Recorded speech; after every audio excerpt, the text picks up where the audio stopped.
Welcome to the FemiNinja Project. I am your host, Cheryl I Love, middle-aged ninja hiding in plain sight, dedicated to restoring human dignity one person at a time and helping you unleash your personal power. Discover that it's possible to look like a woman, act like a lady, move like a ninja, and think like a warrior. And remember, men are always welcome on the FemiNinja Project.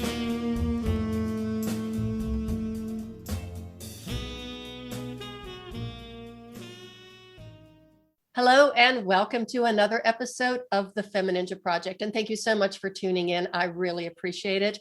We have the most amazing guest today. She truly is a warrior. Her name is Teri Wellbrock. She is a trauma warrior, a writer, speaker, a podcaster. She is the host of the Healing Place podcast. She's a therapy dog handler. I want to hear more about that. And she's the founder of the Sammy's Bundles of Hope project. She has a book coming out soon, and the title is Unicorn Shadows: From Trauma to Triumph, a Healing Guide. Teri, thank you so much for being here and welcome to the show. Oh my gosh, thank you, Cheryl, so much for having me. And yes, we just had such a great conversation beforehand, and I love your podcast. I love the work you're doing. So thank you. Well, thank you. I love the work you're doing too. And yeah, we did. We had a tremendous conversation before we started recording, and we probably should have recorded that as well because it was, but it's so amazing. And you know this because you are a podcast host, but when you are meeting so many people, and a lot of times you just have this instantaneous, immediate kind of like heartfelt, soul-felt connection with someone. And I actually felt that when I was just looking at your website this morning. So I just so appreciate you being here. And you call yourself the happiest person that you know. And I even see in your background, there's all kind of happiness. And I just saw a great big bundle of joy and happiness lie down on the floor behind you. So yes, Sammie has to be in with me. She thinks she's my co-host for my show. So of course she is. You ought to get her like a little headset or something, microphone or something. So tell us how you became the happiest person you know, because I'm kind of guessing there was a story behind it and quite a journey. Yes, quite a journey. My first 22 years of life were filled with trauma, as many people who are listening to your show may know, and some may not know. There's a study called Adverse Childhood Experiences study, and so I actually score a 10 out of 10 on the ACEs assessment. So I'll share kind of a bullet pointed trauma history of those first 22 years of life before I move into, as I like to say when I give speeches and presentations, get to the hope and happy part of my story. So when I was 4 years old, an intoxicated parent attempted to drown me and my 1-year-old sister in a bathtub. When I was 5, I was sexually molested for the first time by a 16-year-old neighbor along with my 5-year-old best friend. When I was 9, I was sexually molested by a 19-year-old neighbor when my mom sent me for a can of soup. When I was 10, I was repeatedly sexually molested by my choir director in 5th grade. Also, during those first 10 years of my life, my dad was physically abusive with us. When I was 10, he called me into his room. My parents slept separately and sat me on his lap and said, "Teri, I've been seeing a counselor, and I now realize I was taking my frustration with your mother's alcohol addiction out on you girls, and I never should have hit you, and I'll never hit you again." And he never did. So it was my first taste of forgiveness and healing relationship with my dad. And also at 10 years old was a rough time. 5th grade was horrible. I was assigned to a school counselor who happened to be a nun. I was in a Catholic school, and she was psychologically abusive with me, would call me into her office and make horrible demands of me, and then just treated me horribly. When I was 14, I was sexually accosted by a religious education director uh, in the rectory where I worked for the priests in the evenings, answering phones and stuffing the bulletins with, the church bulletins Mhm. with flyers. When I was 16, I lost my virginity to date rape. Later that same year, I was attacked by a gang of youth downtown Cincinnati and Oh, sexually accosted. One of the police officers involved in that investigation at 17, my junior year, asked my parents if he could take me to dinner to celebrate. We had 49 out of 50 convictions of that gang attack. oh, And my parents were like, oh, he's a police officer, of course. And however, he did not take me to dinner. He took me back to his apartment where he attempted to rape me. When I was 21, I was involved in a bank robbery where a gun was held to my head and my coworker was stabbed 3 times with a hunting knife. They escaped. And 3 months later, they would return to our main office where I had just transferred. Only this time, James Mills, who had held the gun to my head, would pull the trigger and murder my coworker, Marcia Berger. mm. My sister, who was 19, had just asked to go on break, and the girl who was killed is the one that took my sister's place on the teller line. I had run from the Oh, back of the bank, and when I heard they came in firing when I heard the gunshots, and came face to face with a second armed assailant who pointed his Luger at me, but the gun misfired, and my life was yet again spared. But I had to choose. I did not know his gun was misfiring. I had to choose to run back towards gunfire um, because I had to get away from him. I was behind a oh, house. And yeah, so mm. soon after that, I started to experience severe panic attacks. And those lasted, I battled those for the next 25 years until I found my way onto the healing path in 2013. Wow. Now, how in the world, number one, your story just blows me away. And how does someone survive a series of traumas like that, just one piled on top of the other, and then still be able to function? And then, so that's kind of like the first question I have for you. And then the Sure. second part of the question is, what started that journey in 2013? Okay. So we've learned a lot in ACEs science, which it is a science, on adverse childhood experiences and the impact that it has on us later in our adult years, psychologically, physically. The Mm. chances is you score a 4 or higher in that adverse childhood experiences questionnaire, a 4 or higher, your chances start to increase for developing heart disease and diabetes and so forth. And one of the things that has also come to light is resilience. Mm. And I have studied resilience so much because I remember saying to myself, how did I make it through all of that? Like, what was it, some sort of grace? Like what was happening? And I had 3 incredible souls in my life. My grandma Kitty, who sometimes I'll cry when I talk about her, but just such a saving grace in my life. And she was my quote unquote babysitter, me and my little sister. She would come to our apartment after school and hang out with us until my mom came home from work or my dad from his job. And she was a gentle soul. She never yelled at me. She never hit me. She she just loved me. And I like little things like she would slice an apple and cut off the peel. And I was mesmerized by the little things that she did to show me that I mattered and I was valued. And just very loving and affectionate. And then I had a best friend that I had met in 3rd grade, and her parents were the kindest souls. And I would spend as much time as I could spending the night at Mm. her house because she had a pool and she had her own phone and she had her Oh, own bedroom. And, I was in this little apartment, and when I'd flip on the lights, there would be cockroaches scurrying. And so oh, I just thought, to live like her and to be in this house where her parents were kind, and her mom would come home from the grocery and say, I bought you Little Debbie's, and I had my own little cabinet where I would open the door and there would be Little Debbie snack cakes in there. And I didn't oh. have that at my house or my apartment. And so And then I had a second grade teacher who I still have a little heart that she gave me, a little Holly Hobby ceramic heart and I had little treasures in it.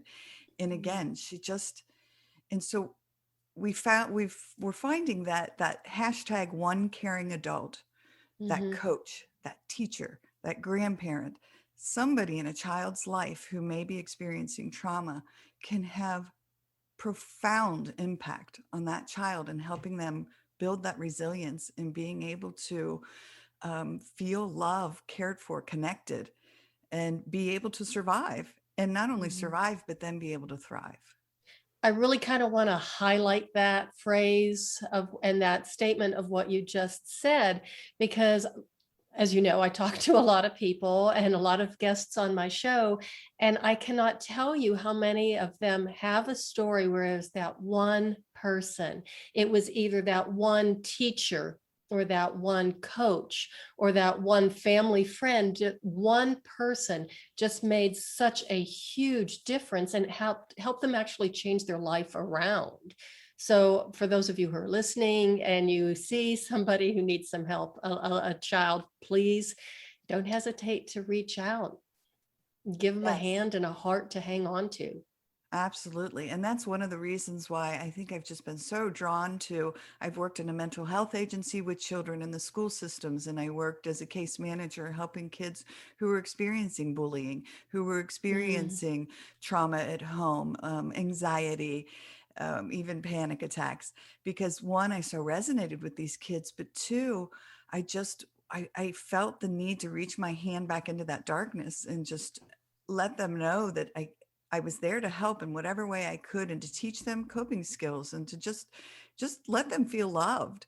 mhm, Yeah, very powerful. And doing the therapy dog volunteer work with Sammie. I mean, mhm. we do it with kids, we do it with schools and the Sammy's Bundles of Hope. It's all just soul work because I'm so drawn to making sure these kids that are maybe experiencing some sort of adversity in their life Mhm. know that they don't ever give up. You can do Mhm. this. Yeah. Well, I love the Sammie story because I am a devout dogaholic and have been since I could remember at the age of 4, probably even before then. So I love Sammie's story too, and that she is a part of this. She or he? She. Yeah. Oh, good. Okay. Yeah, I can't tell. I can't see her curvaceous little figure back there, but Right. she does have long eyelashes, so I kind of figured it was a girl. But Right. anyhow, so then what happened in 2013 to get you on this healing journey after all of those years of Yeah. traumatic events? Again, one just on top of each other. Right. Well, in 2013, I hit this wall, and it's a funny, not haha, but funny sad story, in that I made this list. I just had finally hit a wall of Mm, I'm battling these panic attacks, and I just can't do it anymore. I never knew when they were waking me out of my sleep, and I made this list, and number one was this toxic friendship in my life, which again, now I know that those of us with trauma history, we're fixers, we're very drawn to narcissistic personalities. And so I had this toxic friendship. She was number one. Number two was I was in the middle of a divorce. Number three mm, was my relationship with my teenage son because I had left his dad.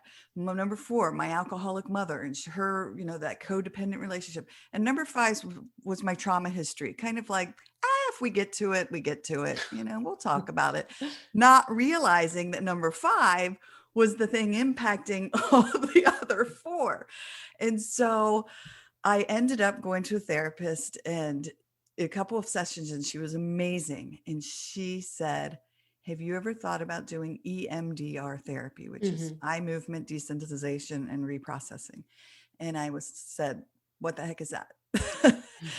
And so I went home and typed in Google, because it's what I do, top EMDR therapist in Cincinnati. And a list came up, and I started at number one. She had been the president of the National EMDR Institute and so forth. So I sent her an email and went blah, and just put my story out there and said, here's what happened to me. Here's what I've Mhm. dealt with. And I'm looking for an EMDR therapist. Well, she came back and said, I'm not taking new patients. However, I'd love to talk to you. Well, I was having horrible, horrible driving phobias. And I remember Oh, looking and saying, oh my gosh, she's all the way in Blue Ash, Ohio. Like, how am I going to get there?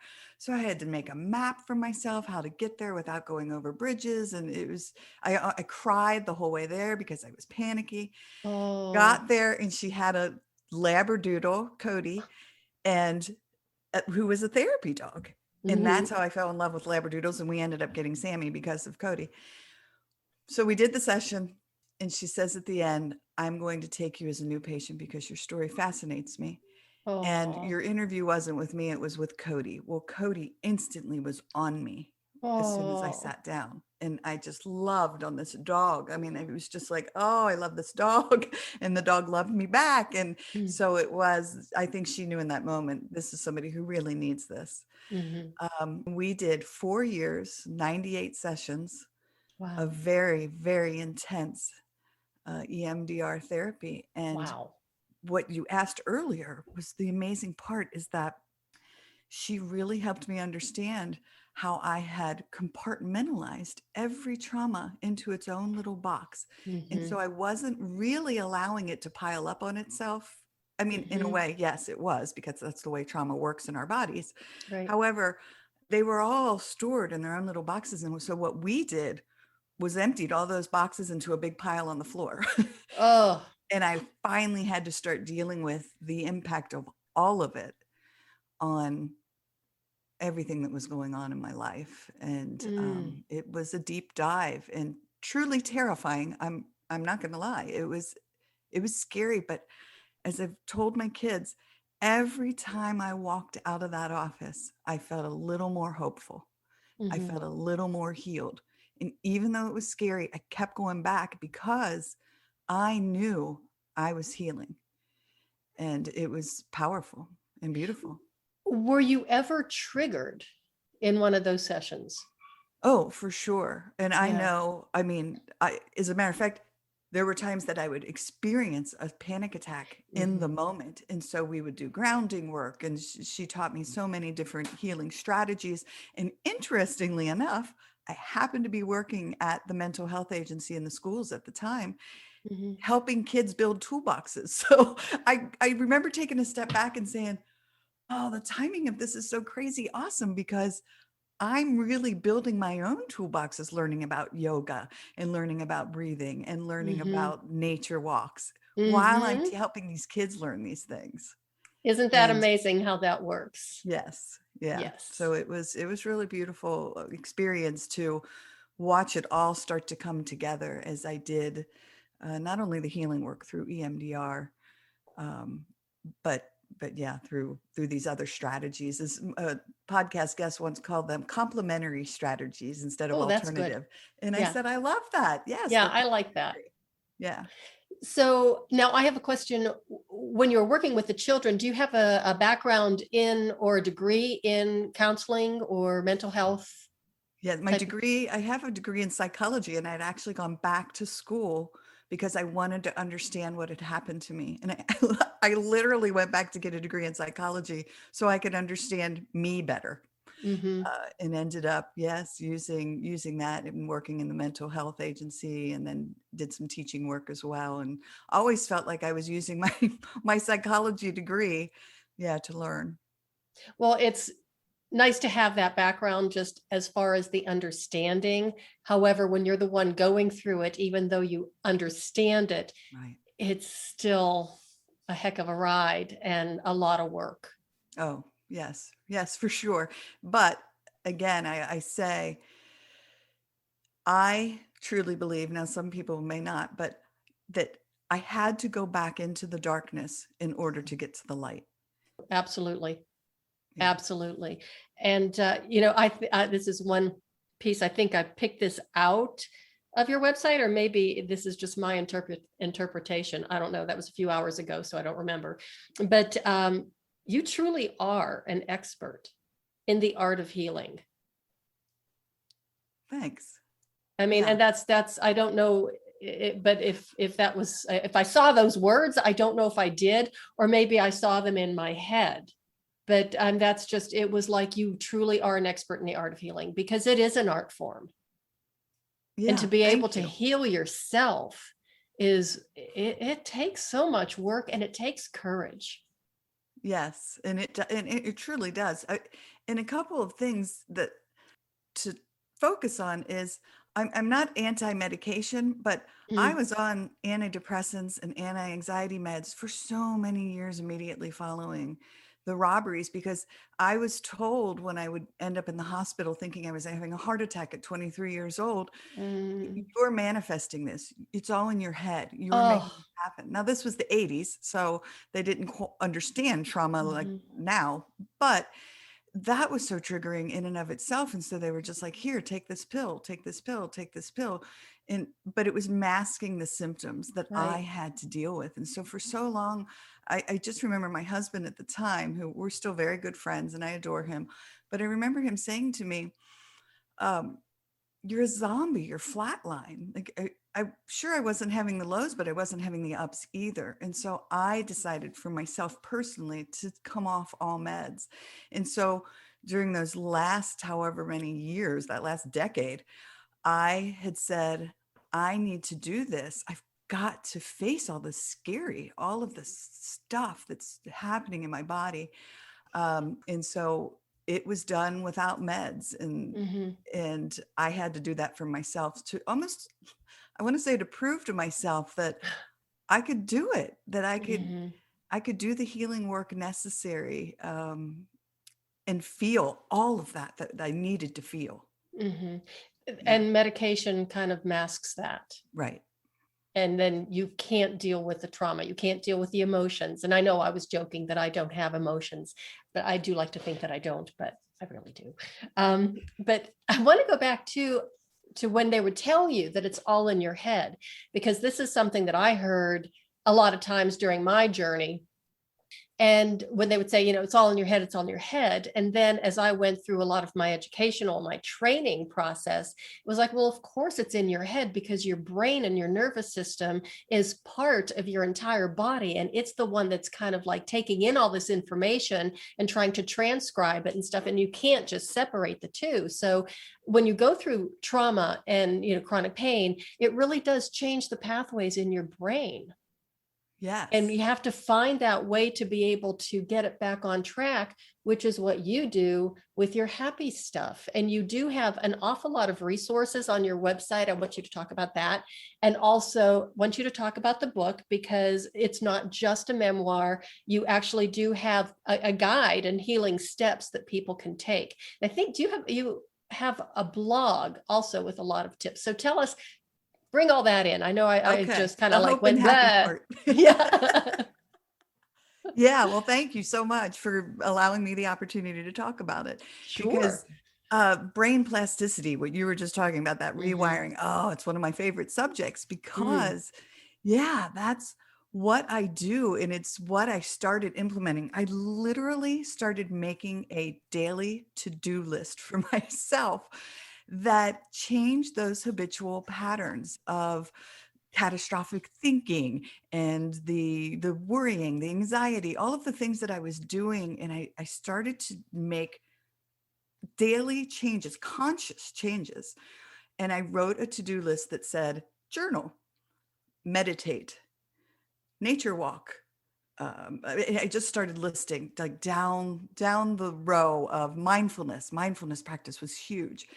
And as Mm. I started practicing those things and almost forcing myself to do them every day, it started to become a habitual pattern where I was noticing the changes, and therefore I wanted to do these things. I couldn't wait to get outside and look at the ladybugs and study things and do the nature stuff and put my hand on that tree and feel the Mhm. grounding happen as I thought about its roots going into the earth and its branches reaching to the sky. And I would try to become one with the tree. And yes, so a lot of that mindfulness work.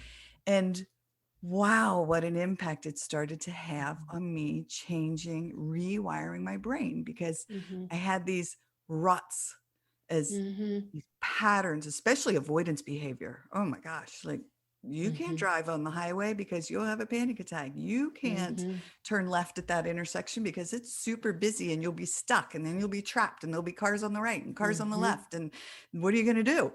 And so I started to then sit at those crazy, wild intersections and look out the window and see the little flower growing in the Mhm. crack and Mm. pay attention to that while I did some breathing work and Mhm. listen, turn the radio up, and but focused on the bass or the guitar or the Mhm. piano, and just again just utilizing and creating so that that rut was starting to be filled in, and then Mhm. I was creating some new roadways. Yeah. I did write quite a few blog posts several years ago about neuroplasticity because I study something called Feldenkrais. I'm a Feldenkrais practitioner, and we focus on the power of neuroplasticity. We focus on movement and changing the brain through movement, which really resonates with me as a mover. But it's just amazing work, and it is so incredible and so powerful. So I just think that that's really a very powerful message for the listeners, that just small changes make such a huge difference. And the easiest thing you can do is to go outside. Yes.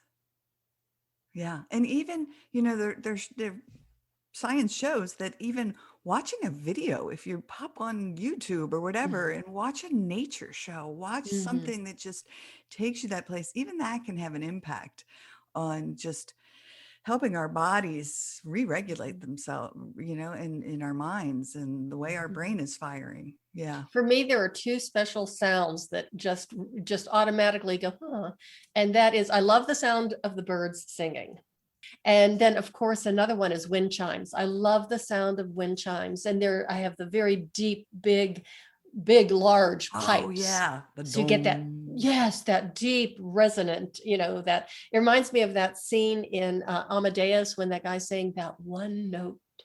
And it's like every time I hear that one note, it's like, oh, it's candy for my brain and my soul. Just lifts me Yes. up. So, And see, I love that because that's such one of the other things I talk about is living in gratitude and just appreciating. And when you can allow yourself that moment to just be right there in the now, to just mhm, allow yourself to experience, it's not even listening to, or it's experiencing on just mhm, a body, soul, heart level, mhm. that dong, that There you go. sound, right? There you go. That, Yeah.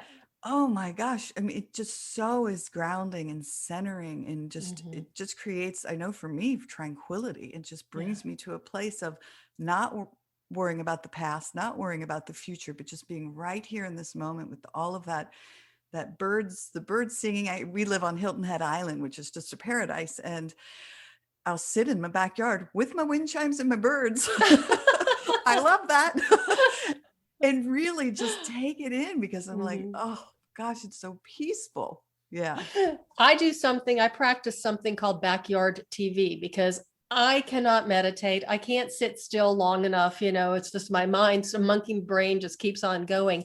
But if I go outside, and don't live in Hilton Head, or my paradise is a little bit different. I'm in Denver and, Nice. in suburbia, and we have a huge backyard, and I have a little chair that I carry all over the yard, and I'll put it in different places in the yard, and I'll just look around, and I'll look and I'll listen and I'll just smell and I'll feel. I take my shoes off, put my bare feet in the grass. I call it backyard TV Yeah. I because love there's it. so much to see and smell and hear and feel the cool air or the hot air. It's just awakening all the senses of your body. And all of a sudden, what you were worrying about a few minutes earlier is really put into perspective. It just kind of shrinks down to to nothing almost. Yes. Oh my gosh, I love it. And my oldest son, who's right over my head here in this picture, he lives in Mhm. Denver. And Oh, interesting, our 15-year-old, we asked her, where do you want to go on vacation? We live at the beach now. We used to go to the beach all the time. And she said, I want to go back to the mountains. I want to go back and see John in Denver. She fell in love with Denver. So yeah. oh, oh, I do. It's getting a little big for me. It's getting a little crowded. Of course, I moved out here right after graduating college in 1978. So that was quite a while ago. Oh yeah, And it's yeah, blossomed. yeah, it's changed an awful lot, but Yeah. I still do love it. I love the weather, and everybody's thinking, "Oh no, it always snows there. Well, yeah, we have some pretty impressive snows, but the rest of the time, but shh, don't tell anybody. It's absolutely Right. beautiful, but it's just between the two of us. Well, But yeah, and isn't it the sunniest city in like you guys have more sunshine, I think, than any other city pretty in much. the I think US? we have at least 300 days of sunshine a Wow. year. And so for someone who was raised in Western Pennsylvania, to me, this is paradise. And going to the mountains to me, and it's harder to get there now because it is really crowded, blah, blah, blah, blah. Right. But just going to the mountains to me is just like, that's where I am home. Yeah, he took us to Estes Park and Garden of the Gods, and Estes Park was just, oh my gosh, magnificent, beautiful. That's where we got married. Oh, We got married at the, yeah. We got married at the Stanley Hotel. we Yeah. toured that. Yeah. Yeah. Well, we toured it too. And that's our place where we always like to go hang out is in Estes Park. That's our go-to place, and go to the Rocky Mountain National Park and go hiking and stuff. But over the past several years, we can't even go there anymore because it's so Right. crowded. So we're trying to look for, Because of tourists like me. well, as long as you don't annoy the elk. I have a great story about tourists and elk and stuff, but no, it's the most beautiful place. It's paradise. Yes, it really is. Yeah. Okay, so tell us about the book a little more. I want some detail about that. Which you were so cute. You told me earlier that it took you 7 years, and I'm thinking, well, the truth is it probably took you more like what, 25, Well, 27? true. Yes, exactly. So it is still a manuscript form, and I have some just amazing friends slash, and I don't know if you found this, but previous podcast guests, we resonate so many Mhm, times in that instant connection, and we've just developed these beautiful friendships. And mhm, so a few of them reached out to me. Now they're all published authors.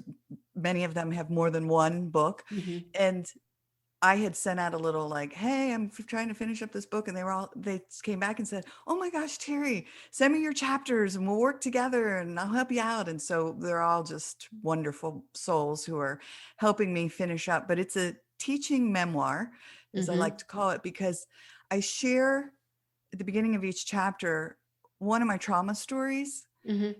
And then I go into a lesson learned within that trauma, whether it was forgiveness, resilience, courage, strength about myself, and Right. what I learned, a lesson. And then I give 3 exercises for readers to embark upon, if they so choose, of Mhm, things that I've utilized in my life to mhm.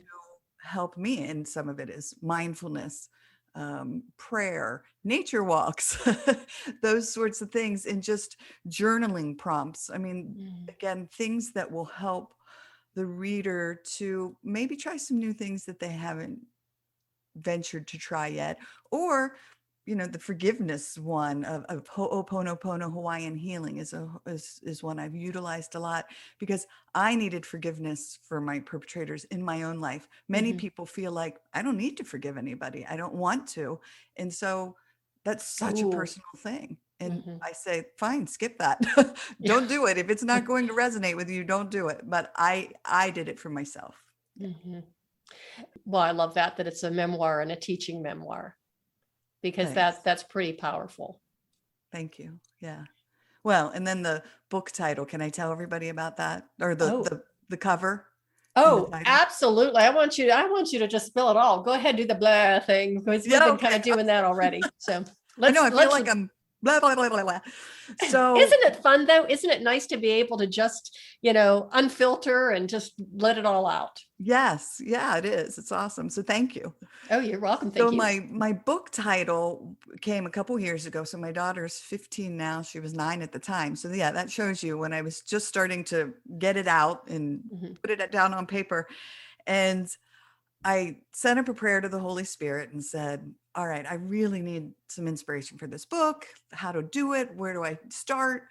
And a title. And instantaneously, I heard the words unicorn shadows, and I saw this vision in my head. And I said, oh my gosh, I knew on a heart and soul level. Mhm. So I called my 9-year-old at the time and said, I need you to be my model. Come upstairs in the bathroom. So just kneel on the ground and put your hands over your head as if you're praying and have your head bowed down. And I took a lamp and took the shade off and shined it on her. And sure enough, I saw a unicorn shadow beyond her. Oh, And to me, what it represented was the pain of that prayer, because it was me, a little girl, my head bowed in terror, down on my knees, begging God, please make this pain stop. And so there was, the shadow represents the pain of that prayer, but also the hope that I could heal and that I could get through this and I would survive and that I was going to make it through. And so it's that the shadow to me represents the pain and the hope, which is for trauma survivors, what we live with is that pain, but also the hope that we're going to be okay. We're going to make it through this.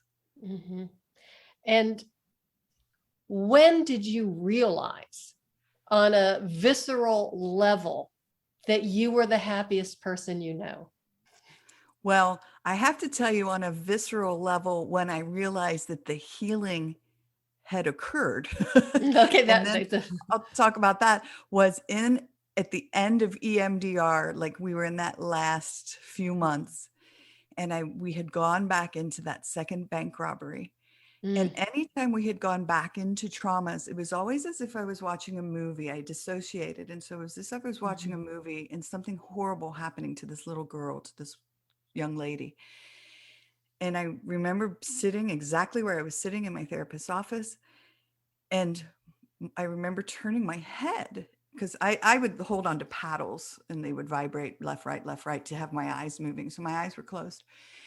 And I started sobbing. And she said, "What's going on?" And I said, for the first time, I turned my head and saw him through my own eyes. I was not watching it from a movie anymore. I was in my own body with the fear, with the scary, with everything. And I turned and saw him. That was a powerful, I have goosebumps right now, a powerful moment for me, because I knew in that moment that I had reached a pinnacle of really starting to be able to be okay in my own body again. And really start to do some powerful healing work. So, but to answer the happiest person I know, again, it was one of those moments where so many people would say to me when they'd hear my story, they're like, that's like Hollywood script. That's not even a Hollywood script. That's crazier than a Hollywood script. But you're the happiest person I know. You're always smiling and you radiate joy and I remember taking a step back when someone, a close friend, had said that to me. And finally, when I was putting my story out there, and I thought, you know what? I have learned through all of this that I can live a life filled with joy and tranquility, even in the midst of this chaos, even in the midst of the healing. And that's really where the hope lies, is that it's not an end point where, okay, when I get to this place of healing, then I can be happy. Then I can have peace. No, you can have it while on the healing journey, and while more stuff comes up. Life is going to throw you curveballs. Trauma might happen. Someone might die. Something might occur in your life, an accident, an illness, and you can still have that peace and that happiness in your heart and soul while you then work your way through it. I have another question. Yes. Okay, because this one, and this one's a little tricky, but it was, how hard was it to start putting your story out there? Or was it a natural segue for you? It really was a natural segue, because I had held these secrets for so long. And the word stop was frozen in my body for so long because I couldn't get it out. I didn't know how to get it out. And again, social media was big for me. I know there's a lot of negativities to social media, but it helped me. I was that person who started to put bits of my story out on Facebook and share far more than some people were comfortable with. However, what I found was how many of my friends and family sent me a private message or a text or stopped me in a church parking lot and said, "Oh my God, me too." And then I started to realize, oh, Yeah. my sharing this truth is actually a gift, because it's resonating with folks, and they're starting to understand they're not alone. Right. And we had this conversation even before we started recording, that one of the reasons why I do my podcast, and I think you do yours as well, is so we can share our stories so people understand that they are not alone, or they may have experienced something the same way, or they might be going through something, so they know that there is light at the end of the tunnel. There is a path to hope and healing and happiness and living a full, healthy, vibrant life. You just have to have a little bit of guidance and a little bit of help and create the healing environment for it to happen. Yes, absolutely. I had some health issues come up, and there was some concerns of some kidney issues going on, and it was very scary and slightly terrifying for me. And however, I so said, you know what, kid, you need to practice what you preach, and you need to walk the walk and not just talk the talk. And so I really made a concerted effort to really implement.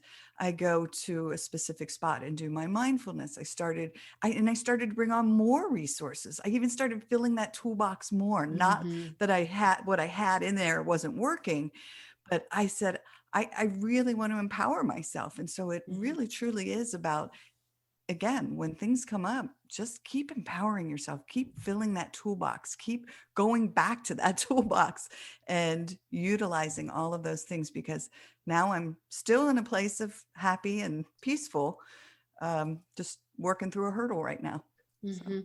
That's great. I'm so glad you brought that up, because you could never have too many tools at your fingertips.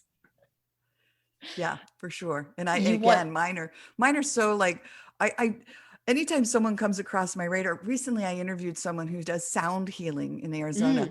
And oh my gosh, I found her YouTube videos. And so I've been doing these. I did this 31-day challenge that she had, and I'm on day 7 or 8 of it, but I'm loving it because it's helping. And it was something new that I said, "Ooh, I'll stick that in my toolbox."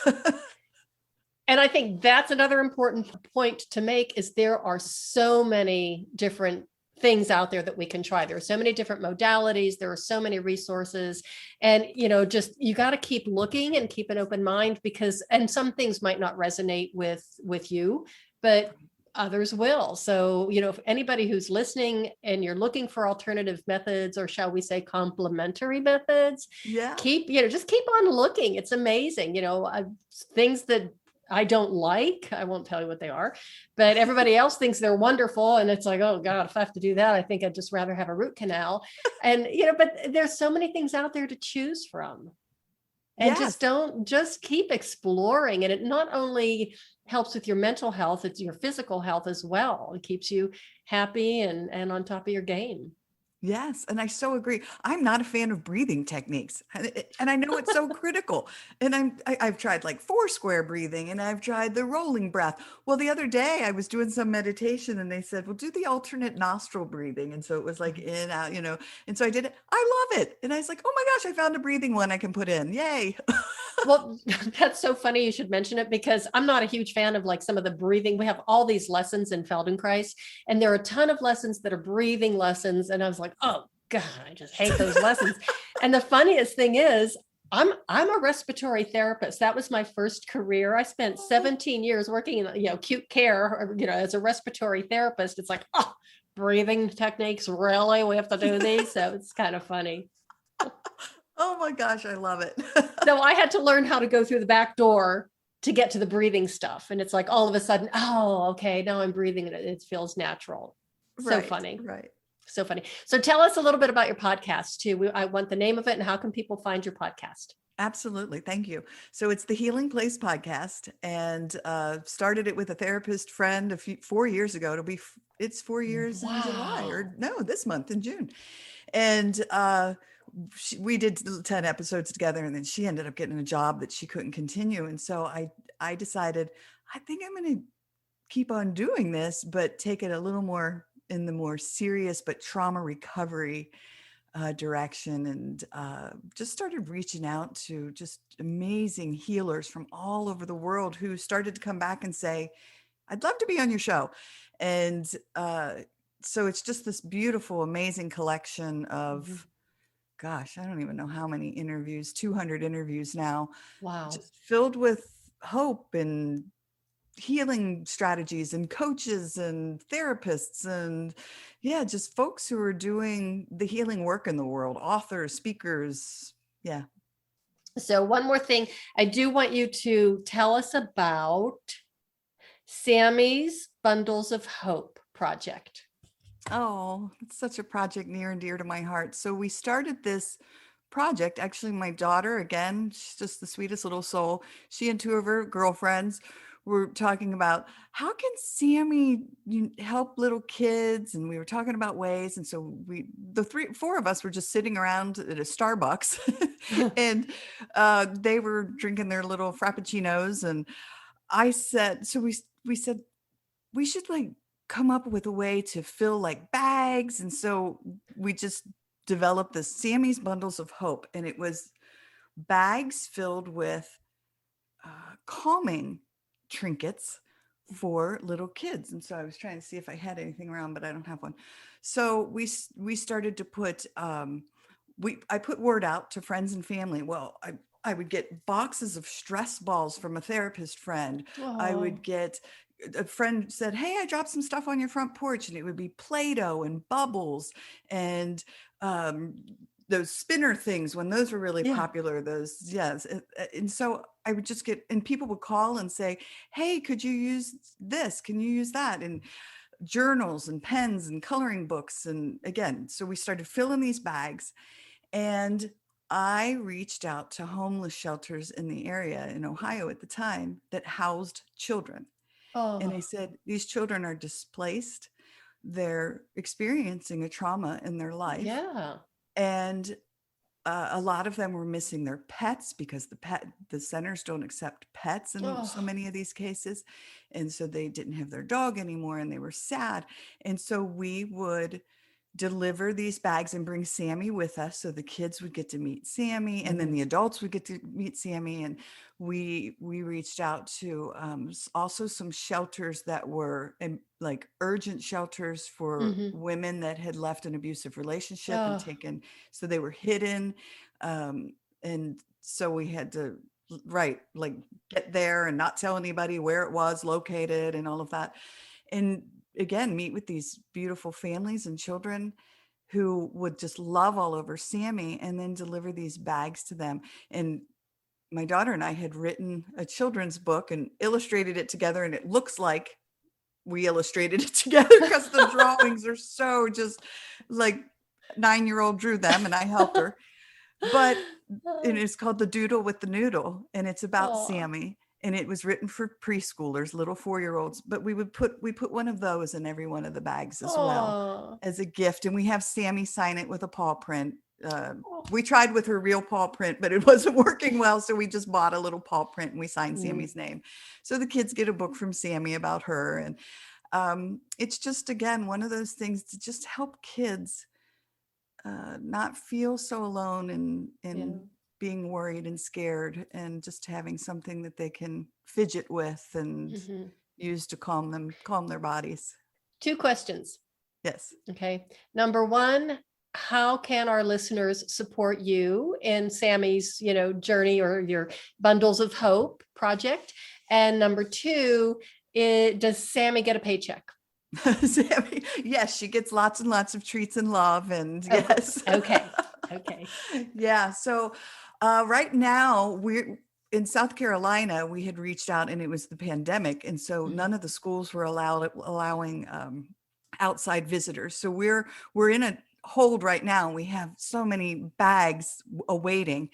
And we had reached out to homeless shelters too, but they weren't taking donations. They were taking monetary donations. But I think COVID was it had such a big impact on shelters and schools.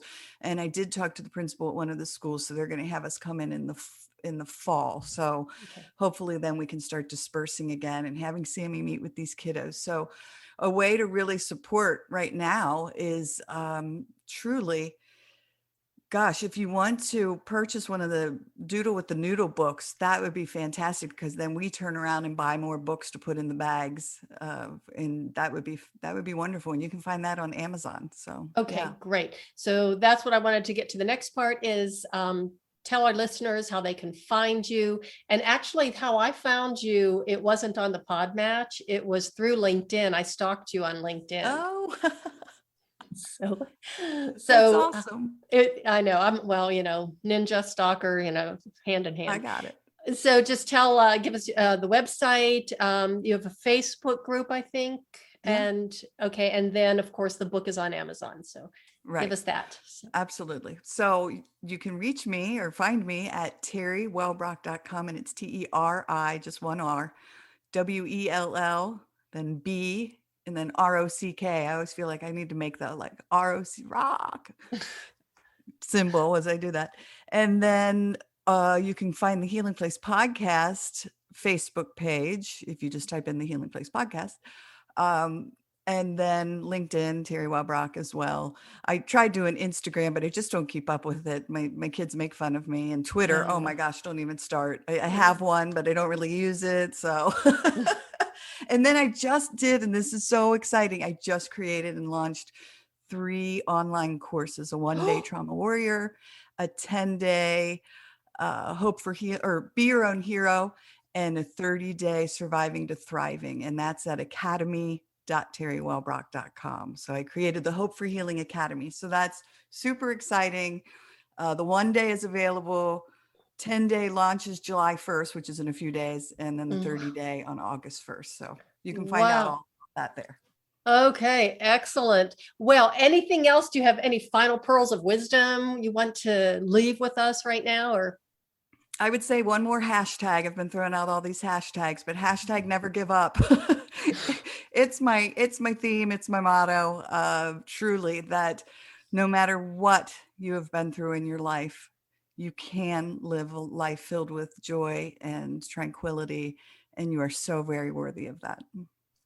And happiness, because you just absolutely glow with happiness, joy and happiness. And I even see it when I looked at your profile picture. It's like, wow, you could just see she's glowing. Thank you.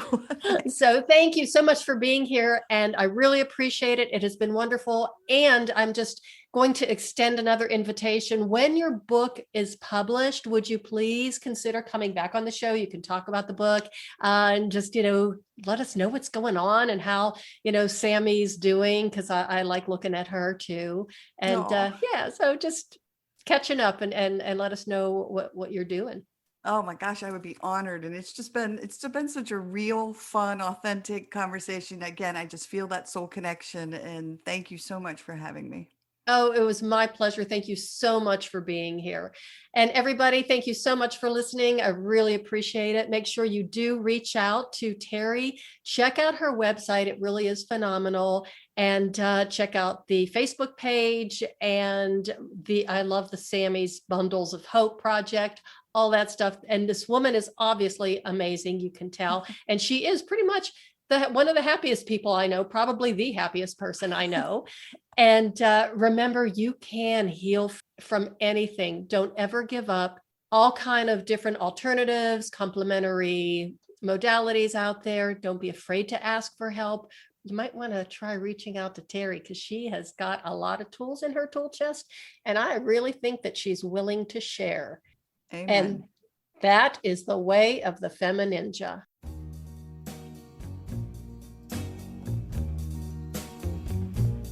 And that's a wrap on another episode of the FemiNinja Project. Thank you so much for listening. And remember, be safe, be strong, and until next time, bye now.